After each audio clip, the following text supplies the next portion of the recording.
So this lecture deals with time complexity analysis. So how to derive time complexity of a given algorithm.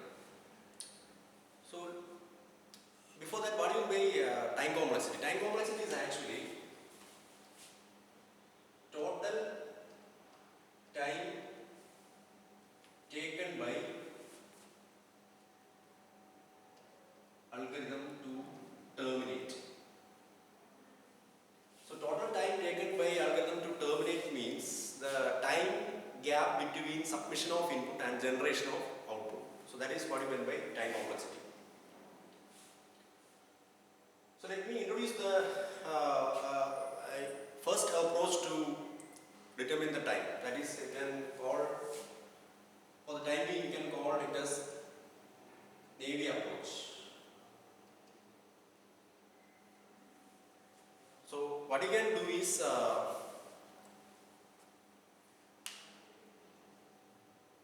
you are having algorithm, spend some time to convert that algorithm to program. That is, you have to code it. After writing the program, just run it on a machine and mark the time gap between submission of input and generation of output. That will be the runtime or the equivalent runtime of your algorithm. So what is wrong in that approach? So let us consider this situation. Assume that you are having a problem P. You are having a problem P. So I am asking you to solve that problem.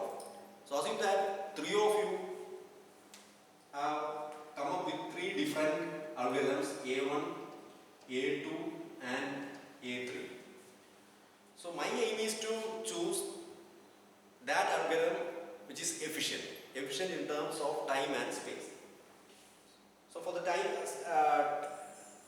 being, we'll be dealing with time complexity also. So I'll be trying to choose that algorithm which is more efficient in terms of runtime. So what I have to do is, I have to ask three of these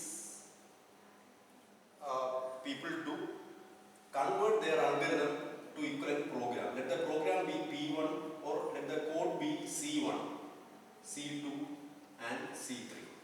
So I will be requesting three of those people to sit and write the code, implement it.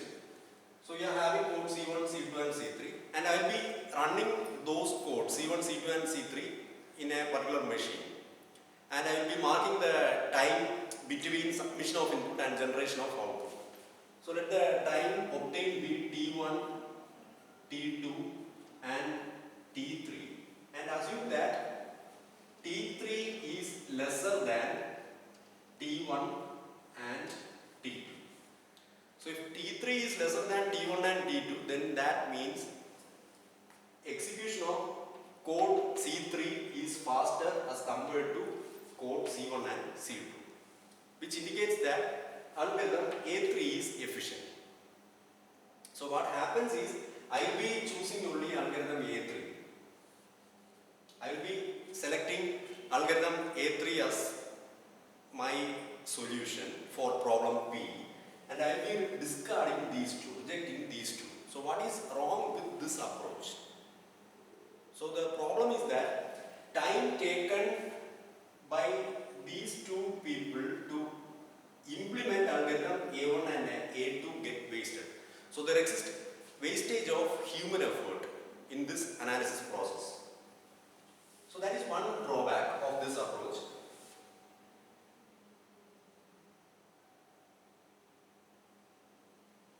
Wastage of human effort. That is one drawback.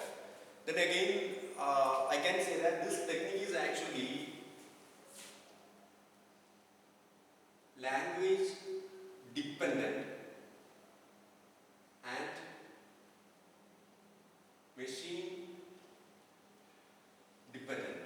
So if I run algorithm, these implementations in two different machines, and if I compare, so assume that I will be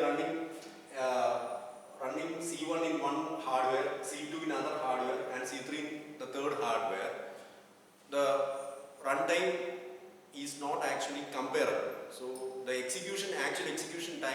dependent on the underlying hardware. So that is one drawback. And again, it is implementation dependent. It depends upon the runtime, depends on the language that you are choosing to implement. So these are the drawbacks of Navy approach. So we will be not following this particular approach. And the second one is, it's a straightforward technique. If you take any algorithm, it actually involves sequence of arithmetic and logical operation, a collection of arithmetic and logical operations. So let us use this equation. So TA actually represents time taken for algorithm A. This will be equal to n add into T add plus n sub into T sub plus n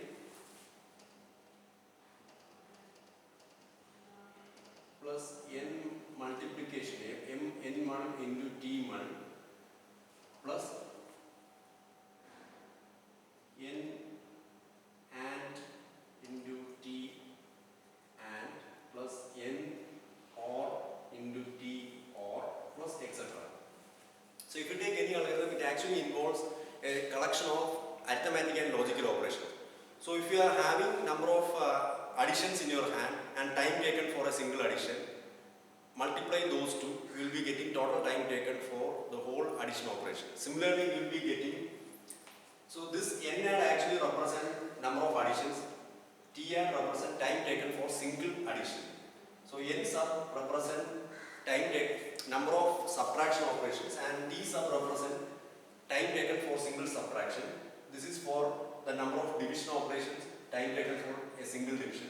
Number of multiplication, time taken for single multiplication. Number of AND operations, time taken for a single AND operation, and so on. So if you using this equation, you can tabulate total time taken for the whole arithmetic and logical operations. But this method is not advisable because this technique is also hardware dependent. So we can determine time taken for each atomic operation with the help of hardware, but that is actually but the time taken for a single atomic operation in one hardware need not be same as that in other hardware. So this technique is hardware dependent. So this is not an advisable technique. And the third one, and before that, if you consider this Navy approach, there we are obtaining the runtime after implementing. So that is actually posterior analysis. So we always prefer priori analysis, that is analyzing the algorithm in that phase itself rather than moving for implementation. But if you consider the second technique, it actually follows priori analysis. You are not going to implement the algorithm to analyze the runtime. We will be actually analyzing algorithm as such, but this technique is actually hardware dependent. So the third method is frequency count method.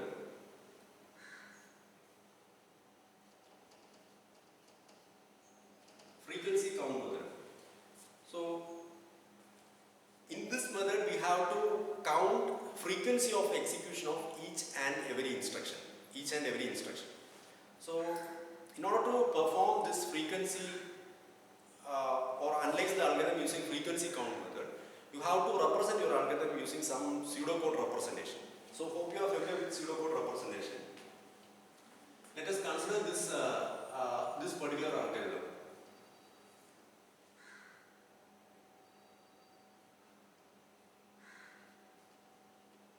See, assume that you are going to determine writing algorithm, pseudocode algorithm that performs addition of that computation of that performs computation of sum of n elements stored in an array.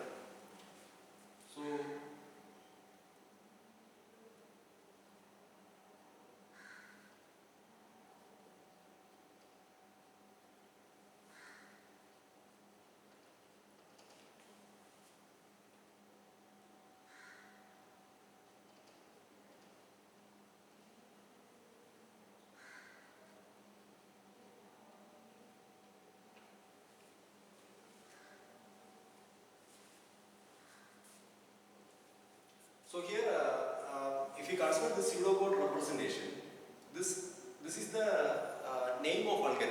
can call it as a header. Everything under this header actually acts as the algorithm or the instructions in your algorithm or steps in your algorithm. In frequency count method, you are expected to count frequency of execution of each and every step or instruction. So assume that you are calling this algorithm. This is the first instruction. So how many times this step or this instruction will get executed if you call this algorithm once? So this basically initialization of a particular variable, yes. So this will get executed only once. So frequency of execution of that step or instruction is 1. Now what about frequency of execution of this step or this instruction? If you consider this instruction, it is actually a loop header. Loop header. So for I equal to 0 it will execute, I equal to 1 it will execute, I equal to 2 it will execute, etc. up to I equal to n minus 1 it will execute, and for I equal to n also it will execute. It will execute that loop header. So if you consider execution of the loop header, from 0 to n minus 1 the condition gets satisfied and control will be transferred to the loop body. As far as this code is concerned, this algorithm is concerned, S is equal to S plus AI, this is the loop body. So from 0 to n minus 1 times the control will be transferred to, we assume that the index starts from 0. So from 0 to n minus 1 times the condition gets satisfied and the control will be transferred to loop body. And for I equal to n, after n minus 1 the I value get incremented to, or I value will get incremented by 1, so that it will become n. Whenever I becomes n, the condition get failed and control will exit from the loop. So from this it is clear that from 0 to n minus 1 condition gets satisfied and it will enter into the body, and for the last time, that is for I equal to n, it will terminate. In the sense, the number of execution of this particular instruction is actually n plus 1. That is n times the condition gets satisfied and will execute this instruction, and for the n plus 1th time it will terminate. Now if you consider this particular instruction, for n steps it will consider this instruction and this will get executed. So number of or frequency of execution of this instruction is actually n. Whenever I reaches n, control will exit from this loop and it will execute this instruction, and this instruction will get executed only once. That is the return instruction. Now let us add the total frequency of execution of this instruction. You will be getting 2n plus 1, 2, 3. So 2n plus 3. This is the frequency count. So let this be the algorithm, and let us consider runtime as Tn. Tn be the runtime of this algorithm. So Tn will be equal to 2n plus 3. 2n plus 3. From this it is clear that runtime is actually a function or a polynomial in terms of n. It's actually a function in terms of n. What is n here? N is actually an input property. I can say that it is an input property or input characteristic. So from this we can conclude that runtime depends on, the time complexity depends upon the input characteristics. So as the value of n increases, Tn also varies, because this function is dependent on, it's a function on n. So as the input characteristics varies, the time complexity also varies. So that is the point. So usually in some cases we can follow this frequency count analysis, a frequency count method to analyze the given algorithm. And there is one drawback for this algorithm. Drawback for this method, because in order to perform frequency count method, we have to formally represent the algorithm using some pseudocode. So pseudocode is actually dependent on the language. Dependent upon the language. So number of steps in the algorithm actually depends upon the language in which you are trying to write the pseudocode. For example, if you are using a high-level language like Python to perform addition of n elements stored in a list, you can represent that in using a single instruction. So that in that case, frequency count will be 1. Okay. But if we consider this pseudocode is somewhat equivalent to C or C++. So here runtime is 2n plus 3. Now you can think about the equivalent pseudocode represented if you are following some assembly language, a low-level language. In that case, number of instructions will be very much higher than 2n plus 3. So this technique, frequency count method, is actually dependent upon the language in which you are going to represent the pseudocode. So that is one drawback of this method. So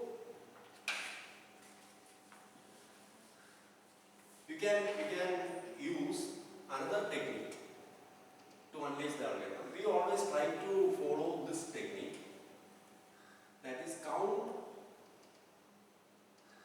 number of basic operations. So you have to count number of basic operations. So if you are having an algorithm, you have to identify the basic operation performed by your algorithm and count number of basic operations performed, and you can represent it, the runtime in terms of the number of basic operations performed. So if you consider this algorithm, which one is the basic operation? So this algorithm is actually intended to perform addition of n items stored in a list or an array. Addition of n items. So addition is the basic operation. So how many additions will be performed here? So if you consider this one, n additions will be performed. You are having n items stored in the array. So initially S is initialized to 0. You will be taking the first element, add it to S. Take the second element, add it to S. So you have to add n such items to the variable S. So number of additions performed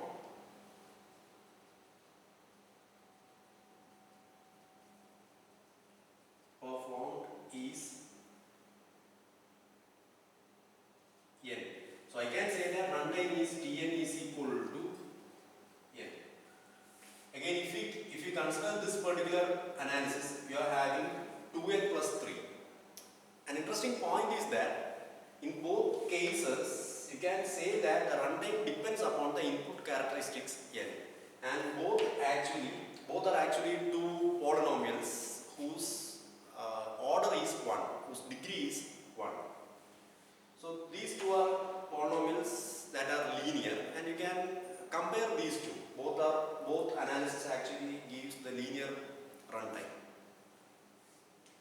So in some situations we will be following the frequency count technique to obtain the polynomial, and in some cases we will be directly moving to, or we will be directly identifying the basic operation involved in your algorithm and just count the basic operation. You will be getting an estimate of the runtime.